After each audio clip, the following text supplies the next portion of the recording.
अस्सलाम वालेकुम। हमारे बाद अंधेरा रहेगा महफिल में, हमारे बाद अंधेरा रहेगा महफिल में, बहुत चराग जलाओगे रोशनी के लिए। जैसे अगर आप सोशल मीडिया यूज़ करते हैं तो एक जानी मानी हस्ती थे बाबा सिद्दीकी, जो बहुत फेमस थे और बहुत बड़ी बड़ी शख्सियतों को वो अफ्तार पार्टी भी कराया करते थे। उनको बॉम्बे में आज गोलियां मारकर कत्ल कर दिया गया। उस वक्त कत्ल करा गया जब वो अपने बेटे, जो उनके बेटे खुद कांग्रेस से विधायक हैं, ज़ीशान सिद्दीकी, उसके ऑफिस के बाहर खड़े थे। तभी नामालूम लोग आते हैं और उन पर ताबड़तोड़ हमले करके चले जाते हैं। कहा जा रहा है कि 3 गोलियां उनके पेट में लगती हैं। उनको लीलावती अस्पताल ले जाया जाता है, जहां पर वो उन गोलियों की ताब न ला के या उन ज़ख्मों की ताब न लाकर दुनिया को एक तरह से अलविदा कह देते हैं। लगता तो नहीं था कि बाबा सिद्दीकी के कोई दुश्मन होगा, इतने बड़े दुश्मन होगा। और मेरी खुद बाबा सिद्दीकी से बात हुई थी, शायद 9 महीने या 10 महीने बीत गए, वक्त का पता नहीं चलता। और मैं बाबा सिद्दीकी से हंस के कह रही थी कि आप मुझे तो अफ्तार पार्टी में नहीं बुलाते हैं। तो ये कहते थे कि नहीं, इंशाल्लाह इस बार जो करूँगा तो मैं आपको बुलाऊंगा। खैर, तो मजाक की बात थी जो मैंने उनसे कही, कहाँ बॉम्बे, कहाँ दिल्ली, कहाँ मैं, कहाँ रमज़ान और कहाँ अफ्तार पार्टी। तो बड़ी बड़ी शख्सियतें उनके यहाँ अफ्तार पार्टी में आती थी और जिस तरह उनको गोली मारी गई, वो ये बात दर्शाती है कि वाकई महाराष्ट्र और बॉम्बे का जो एक तरह का माहौल है वो किस तरह जंगल राज में तब्दील हो चुका है। लॉ एंड ऑर्डर बिल्कुल ज़ीरो है और खुल्लम खुल्ला लोग एक दूसरे को गोलियां मारते फिर रहे हैं। कोई कार्रवाई नहीं, कोई कुछ नहीं, कहीं पुलिस नहीं, कहीं कुछ महकमा नहीं, कुछ नहीं, और मासूम लोग अपनी जान की बाजी हारते जा रहे हैं।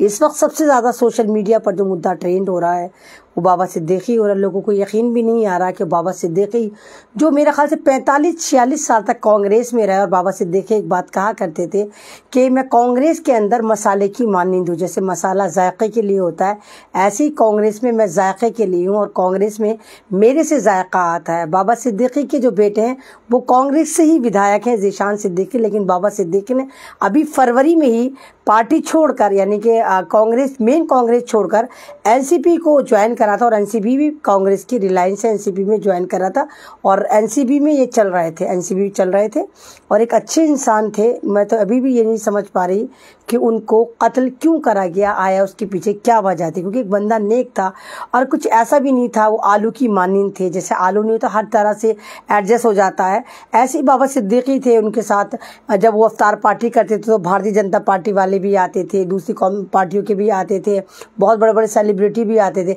तमाम सितारों को वो अफ्तार पार्टी के बहाने रमज़ानों में अपने ही एक आंगन में उतार लिया करते थे और अफ्तार पार्टी उसका नाम हुआ करता था। और हर साल वो अफ्तार पार्टी बड़ी से बड़ी होती जा रही थी और हर साल लोग इंतज़ार करते थे कि बाबा सिद्दीकी की अफ्तार पार्टी हो और बाबा सिद्दीकी का इन्विटेशन हमारे पास आए और हम बाबा सिद्दीकी के पास जाएं।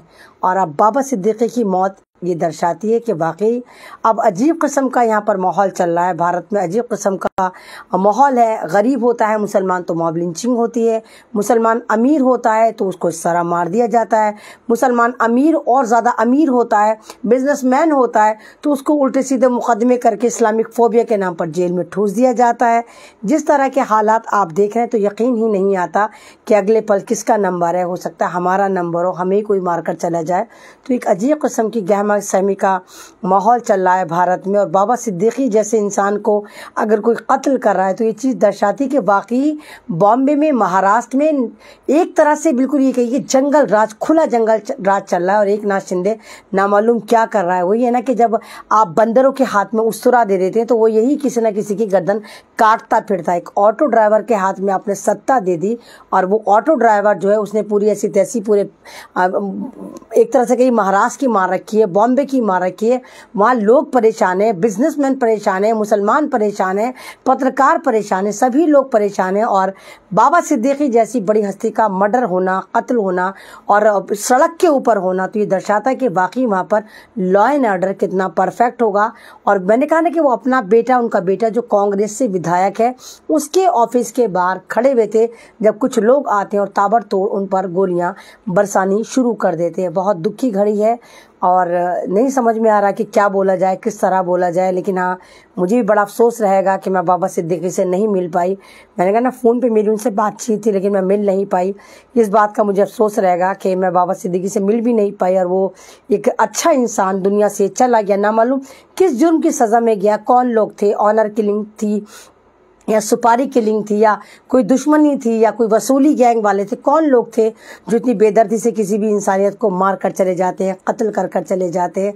इस तरह बिल्कुल नहीं होना चाहिए। अगर हम भारत में रहते हैं और भारत संविधान से चलता है तो इस तरह के हालात नहीं होने चाहिए। और हम ये चाहते हैं कि बाबा सिद्दीकी की फैमिली को अल्लाह ताला सब्र तहम्मुल अता करे, उनको सब्र जमील अता करे। बाबा सिद्दीकी तो खैर नहीं आ सकते, ना हम उनकी फैमिली का दर्द कम कर सकते हैं, लेकिन हाँ यही कह सकते हैं कि अल्लाह ताला उनको बहुत जल्दी सब्र अता करे और ऐसा हादसा दोबारा उनके ख़ानदान में, क्या किसी भी हिंदुस्तान के किसी बड़े मुसलमान के या छोटे मुसलमान को जो पॉलिटिकल नहीं है एक्टिव, उन मुसलमानों की ज़िंदगी में बिल्कुल भी ना हो। अभी आपने देखा कि अभी एक वीडियो वायरल हो रही है जहां पर हिमाचल प्रदेश में जो मुसलमान फेरी वाले हैं, रेडी वाले हैं, कपड़े वाले हैं, उन लोगों को पकड़ पकड़ कर वहाँ मॉब लिंचिंग करी जा रही है। और रिसेंटली कुंदर की जो मुरादाबाद का एक इलाका है, वहाँ का एक फेरी वाला, एक मुसलमान 22-23 साल का जो बंदा था जो हिमाचल प्रदेश में फेरी करता था, उसको तड़पा तड़पा कर इन भगवा चिंटुओं ने मार डाला, उसकी मॉब लिंचिंग कर दी। उसका जुर्म ये था कि एक तो वो मुसलमान था,